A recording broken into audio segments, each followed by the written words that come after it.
Hello everyone.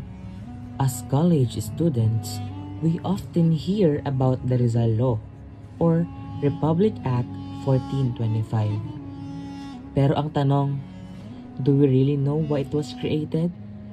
And why it is important for us today? The Rizal Law was created in 1956. During a time when the Philippines was facing challenges like the influence of communism, heavy American control, and the need for stronger nationalism.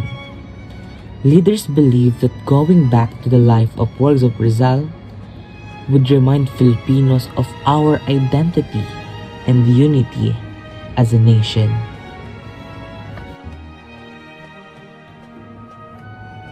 Ang Republic Act 1425 o mas kilalang Rizal Law ay ipinasa upang masiguro na bawat Pilipino, lalo na ang kabataan, ay may kamalayan sa buhay, aral at sakripisyo ni Dr. Jose Rizal. That's why the law requires schools, colleges, and universities, both public and private, to include the life, works, and writings of Rizal in their curriculum. Kaya natin pinag-aaralan ang kanyang dalawang nobela na Noli Me Tangere at El Filibusterismo. These novels open our eyes and hearts to Rizal's courage and his dreams of freedom and justice for all Filipinos. But more than just a subject in school, the Rizal Law is a reminder for us.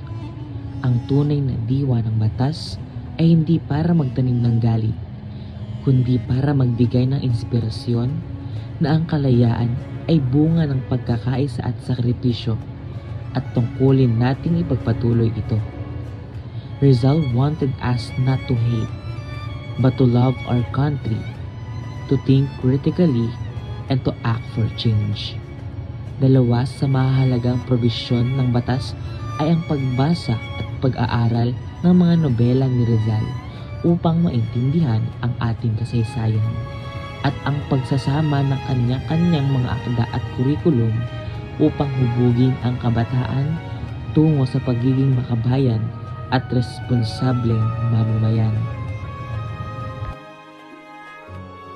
So the next time we study Rizal's work, let's not just see as a requirement, but a chance to connect with our history, build our nationalism, and become proud Filipinos. Because as Rizal said, the youth is the hope of the nation. Sa Tagalog, ang kabataan ang pag-asa ng bayan. And that youth is us today. Balikan ang kasaysayan, yakapin ang aral ni Rizal at magsulong ng pagbabago para sa kabataan at bayan.